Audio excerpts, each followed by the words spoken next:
Hello dear, कैसे हो आप सब। मैं रोहित धीमान, आप देख रहे हैं रोहित धीमान आरसी चैनल। और सबसे पहले मैं आपको बता दूं, आज मैं लेके आया हूं रेलवे क्वेश्चन। मतलब ये जो आप देख रहे हो CL12S1B70 ये कोड है रेलवे के एग्ज़ाम के अंदर जो आया था। ये 1 to 50 क्वेश्चन है इसके अंदर, जिसको हम डिस्कस करेंगे। सबसे पहले इसके अंदर मैंने इंग्लिश और हिंदी दोनों पुट किया है। In lithium bromide water absorption system, lithium bromide में वाटर अब्जॉर्प्शन सिस्टम है। तो इसमें वाटर क्या है, वाटर इज अब्जॉर्बेंट है, लिथियम ब्रोमाइड इज अब्जॉर्बेंट है, या अमोनिया इज रेफ्रिजरेंट है, या डी नन ऑफ दीज। तो इसका जो राइट आंसर है लिथियम ब्रोमाइड इज अब्जॉर्बेंट। मतलब लिथियम ब्रोमाइड जल अवशोषक प्रणाली में क्या है, लिथियम ब्रोमाइड एक शोषक है। क्वेश्चन नंबर 2 था इसमें, voltage tube require, voltage tube की आवश्यकता क्या है। Only heat air stream, only cold air stream, both hot and cold air stream, या डी नन ऑफ दीज। तो इसका जो राइट आंसर है, answer C, both hot and cold air stream. मतलब गर्म और ठंडी दोनों वायु धाराएं के लिए। Thermo acoustic refrigeration system use an, मतलब थर्मस ध्वनिक प्रशीतन एक किसका उपयोग करती है, एल्काइल का, एसिड का, इंसर्ट। तो इंसर्ट मतलब एक्वा गैस। आगे है pulse tube refrigeration is suitable for, मतलब पल्स ट्यूब रेफ्रिजरेशन किसके लिए सूटेबल होती है, हाउस होल्ड रेफ्रिजरेशन के लिए, वेरी लो टेम्परेचर के लिए, एयर कंडीशनर के लिए, या डी नन ऑफ दिस। तो वेरी लो टेम्परेचर के लिए पल्स ट्यूब रेफ्रिजरेशन यूज होती है, बहुत कम तापमान के लिए। क्वेश्चन नंबर 5 है, in the thermistor with PTC characteristic, मतलब पीटीसी विशेषताएं वाली थर्मिस्टर में क्या है। ए ऑप्शन है resistance decrease with increase in temperature, B option है resistance increase with increase in temperature, C option है resistance does not vary with increase in temperature, या डी नॉट ऑफ दीज। तो resistance increase with increase in temperature इसका right answer रहेगा। और PTC की यहाँ पे फुल फॉर्म क्या है, पॉजिटिव टेम्परेचर कोफिशिएंट। मतलब पीटीसी विशेषता वाले थर्मिस्टर में क्या है, तापमान में वृद्धि के साथ प्रतिरोध वृद्धि। Question number 6, A rectifier is an electrical device that, मतलब एक रेक्टिफायर एक विद्युत उपकरण है जो, ए ऑप्शन है convert direct current to alternative current, B option है convert alternative current to direct current, option C convert AC to direct current and DC to alternative current, या डी नन ऑफ दीज। तो इसका जो right answer है option B है, convert alternative current to direct current. मतलब rectifier का use किस कारण से होता है, एसी को डीसी में चेंज करने के लिए होता है। क्वेश्चन नंबर 7 है, the micro processor is a multipurpose clock driven register based programmable electron device which, मतलब माइक्रो प्रोसेसर एक बहुउद्देशीय घड़ी चालित रजिस्टर आधारित प्रोग्राम योग्य इलेक्ट्रॉनिक उपकरण है। ए ऑप्शन है expect digital data as input, B option है binary data as input, C option है which process data according to instruction stored in its memory, and D option है all of these and provide result as output. तो इसका जो right answer है, तो micro processor एक multipurpose है, तो इसका यूज़ सभी में किया जाता है, all of these and provide result as output. Question number 8 है, VFD basic working principle is adjusting the electrical supply to an AC motor with a corresponding frequency and voltage change in the motor. मतलब जो हमारा VFD का मूल कार्य सिद्धांत AC motor में विद्युत आपूर्ति को उसकी आवृत्ति और मोटर में परिवर्तन के साथ समायोजित कर रहा है। ये ऑप्शन है स्पीड, बी टॉर्क आउटपुट, सी पावर, या डी ऑल ऑफ दीज। तो VFD के अंदर ये सारी चीज़ क्या कर रहा है, परिवर्तन के साथ समायोजित कर रहा है, स्पीड भी, टॉर्क आउटपुट भी, और पावर भी। तो इसका राइट आंसर है ये सभी।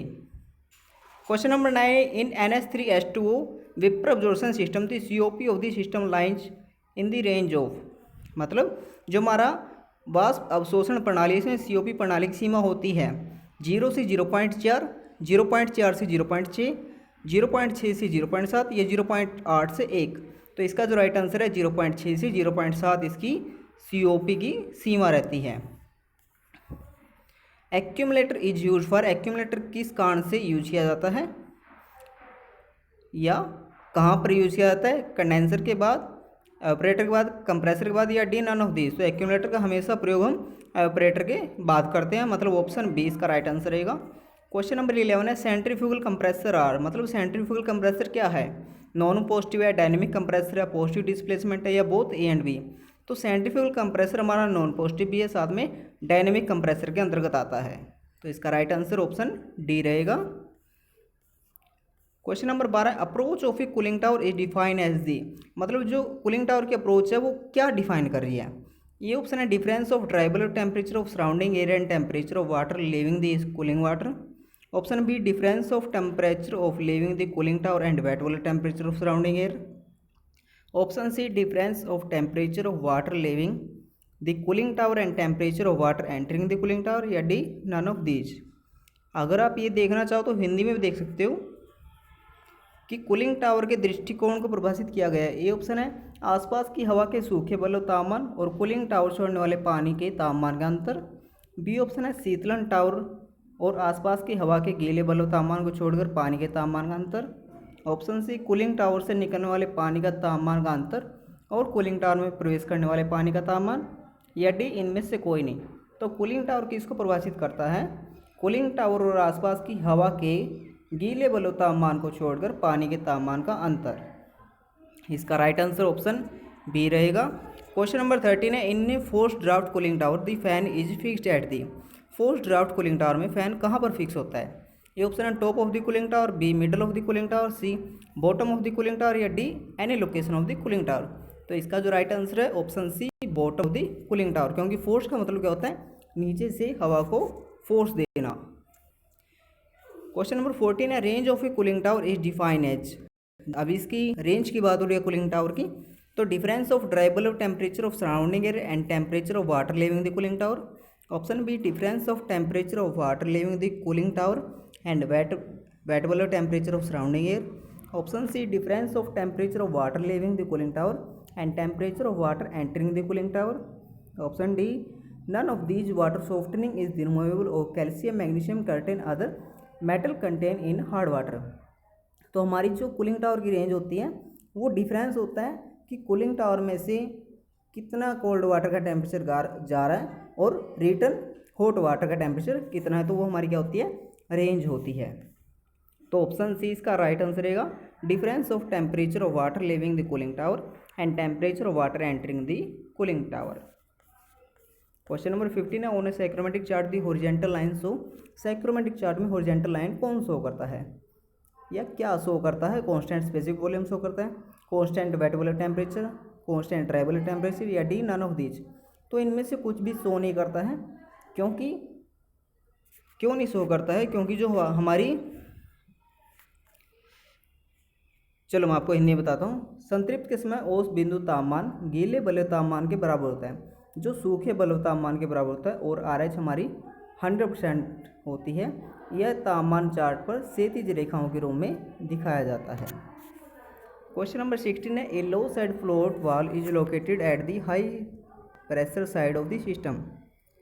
मतलब क्या पूछ रहा है, एक कम साइड फ्लोट वाल सिस्टम के उचित दबाव पक्ष पर स्थित है, कहाँ पर है, between the compressor discharge outlet and the inlet of the thermostatic expansion वाल।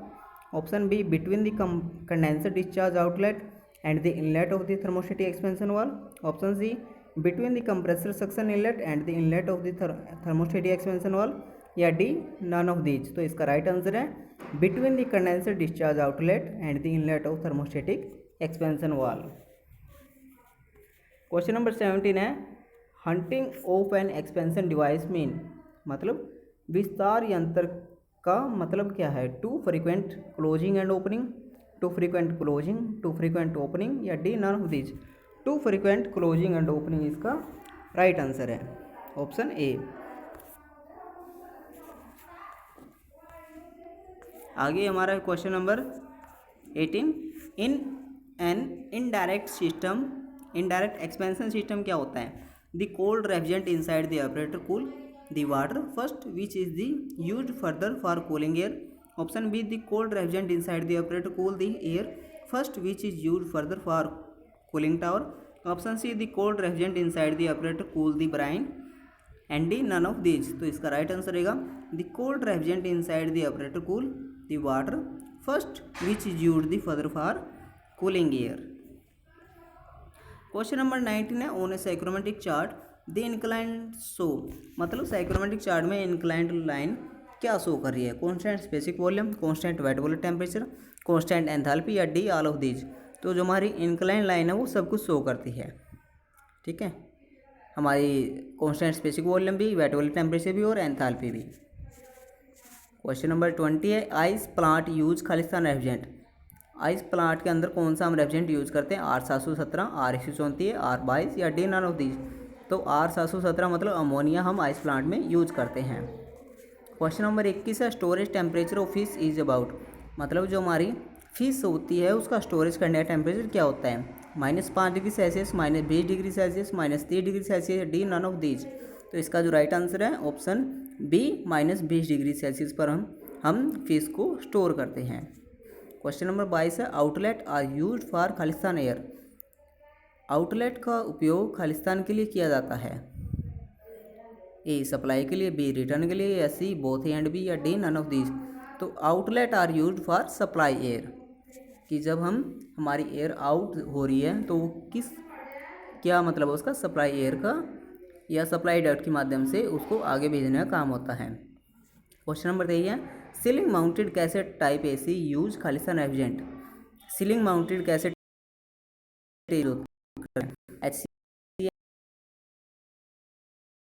None of these. तो C22 इसका राइट आंसर रहेगा। खालिस्तान covered blade fan are best सुटेटेड।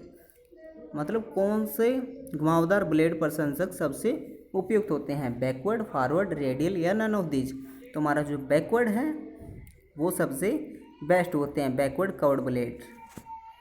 Question number 25, HRW stand for. मतलब HRW की फुल फॉर्म क्या है, heat recovery wheel, high refrigeration wheel, heat removal wheel, या डी नन ऑफ दीज। तो हीट रिकवरी व्हील इसका right answer option A. तो आज की वीडियो में बस इतना ही, फिर मिलते हैं नेक्स्ट वीडियो में। और ये 50 क्वेश्चन है तो हम इससे आगे करेंगे। ठीक है, और मैं आशा करता हूँ ये जो आपने क्वेश्चन देखे हैं रेलवे के अंदर आए हुए थे, और ये नॉलेज आपको अच्छी लगेगी। एंड प्लीज़ वीडियो को शेयर करें। And thank you for watching my video. Thank you.